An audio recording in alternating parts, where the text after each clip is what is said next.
Opa, tudo bem, galerinha? Eu sou o Francisco Filho, da equipe de Sociologia do Descomplica, e vou trazer nesse Quer Que Desenhe um resumo da obra desse que é um dos maiores filósofos da história. Isso mesmo, Karl Marx. Mas antes de a gente começar, deixa eu te falar que você pode baixar o mapa mental completinho no link da descrição. Bom, agora vamos desenhar? Karl Heinrich Marx, ou Carlinhos Marx, para os mais íntimos, era prussiano de nascimento. Marx é importante tanto para a filosofia quanto para a sociologia, por conta do materialismo histórico, claro. Um método de análise da sociedade que resultou das várias influências desse pensador. A mais notável delas, Hegel e sua dialética. Entretanto, ao contrário de Hegel, Marx afirma que são as condições materiais de existência que definem as relações sociais. Ou seja, não é a ideia ou a razão que constrói o mundo à sua volta, mas o contrário, a matéria que determina a ideia. Nas palavras de Marx, não é a consciência dos homens que determina seu ser, mas, pelo contrário, seu ser social é que determina sua consciência. Assim sendo, uma sociedade é a expressão de suas condições materiais. Marx chamou de infraestrutura a base material da sociedade, que age através do modo de produção, que é a maneira como as forças produtivas são articuladas pelas relações de produção. A infraestrutura expressa, então, todo um conjunto de leis, regras,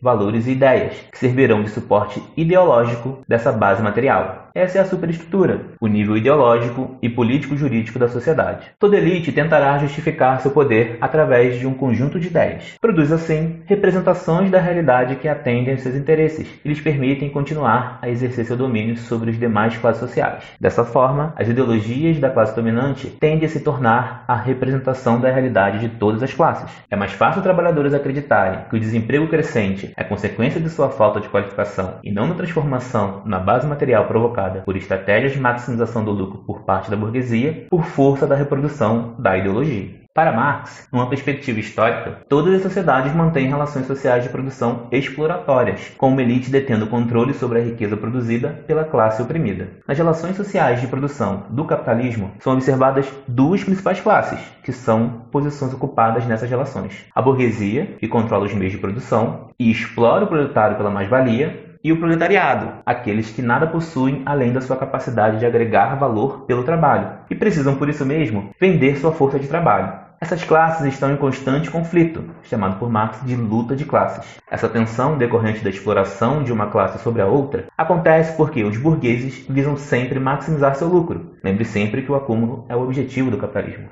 Enquanto o proletariado luta por condições minimamente dignas de existência. A mais-valia se dá por uma diferença de valor. Quando produzimos algo que é útil, esse objeto tem valor de uso. O valor de uso pode ser pessoal ou estar em coisas que não são negociáveis. É baseado na utilidade ligada às propriedades físicas do objeto. Um grande exemplo é o oxigênio, que é vital para todos os seres humanos e mesmo assim não é comercializável. O que define uma mercadoria é o valor de troca, ou seja, que haja uso social desse objeto. Uma mercadoria é um produto de trabalho que será trocado. E como medir o valor de troca? Pelo tempo socialmente necessário para a produção dessa determinada coisa.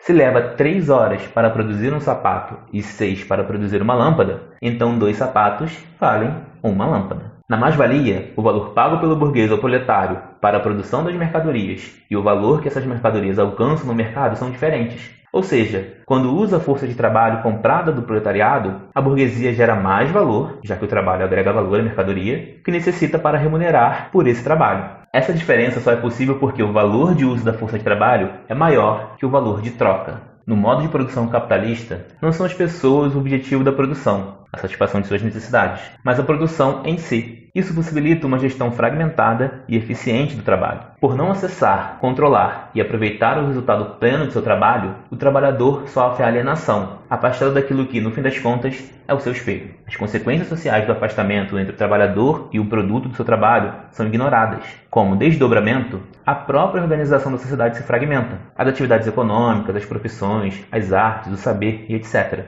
Assim, o trabalhador não consegue mais conceber o processo produtivo na sua totalidade e perde a noção de como esse processo se dá e de sua posição nele, perdendo a noção das consequências jurídico-políticas e ideológicas desse processo também. O trabalhador é afastado também do consumo, não podendo desfrutar da riqueza que é consequência de sua atividade. O trabalho passa a se tornar não mais a realização do ser humano como ser humano, aquilo que o diferencia dos outros seres, mas uma atividade desprazerosa, tornando-se nada mais que uma mercadoria disponível para a compra do burguês e uma peça numa engrenagem que compõe as forças produtivas. O trabalhador sofre o processo de reificação, onde pessoas e relações passam a ser uma coisa. Nesse processo de coisificação, o trabalhador busca sua completude, que entende ocorrer quando adquire aquilo que lhe foi afastado. Já que não se sabe mais quem fez o objeto, passa a ser mais importante ter o objeto. Esse descontrole, por fim, permite que o objeto adquira características sobrenaturais. Claro que os objetos não têm tais características, mas a intensa mercantilização do sistema capitalista e o afastamento entre os homens e as coisas gera o fetiche, que faz com que as últimas ganhem vida. Ocorre quando as relações sociais e a própria vida material passam a acontecer através das coisas. As mercadorias passam a ser adoradas por características que não possuem, mas são atribuídas subjetivamente pelos seres humanos. A transformação de dado modo de produção só é possível através de uma praxis revolucionária. Acontece quando a classe oprimida toma consciência de sua condição, consciência de classe, percebendo as implicações políticas e econômicas da estrutura social. Essa tomada de consciência ocorre por um constante fazer pensar como uma atitude prático-crítica, em que as circunstâncias em que a vida acontece são tanto pensadas quanto construídas pelos homens. A praxis revolucionária não é uma atitude de materialismo extremo, nem de idealismo extremo. Afinal, para Marx, os homens fazem sua própria história, mas não a fazem como querem, não a fazem sob circunstâncias de sua escolha, e sim sobre aquelas com que se defrontam diretamente, legadas e transmitidas pelo passado. Apenas uma transformação na forma como o modo de produção se estabelece pode pôr fim aos problemas sociais gerados pelo capitalismo e expressar uma nova superestrutura. Não se trata de ignorar o desenvolvimento histórico. Afinal, para Marx, a história é um processo dialético. Confrontada pelas suas contradições, a sociedade capitalista passaria para um novo estágio, síntese dessa contradição. Um modo de produção comunista, onde todo trabalhador tem acesso aos meios necessários para a produção da vida material e que abolirá a superestrutura formada pelo capitalismo, possibilitando o exercício real das ideias de liberdade, igualdade política e jurídica defendidas pelo liberalismo. Entendeu tudo? Então deixe aqui nos comentários sua sugestão para os próximos vídeos.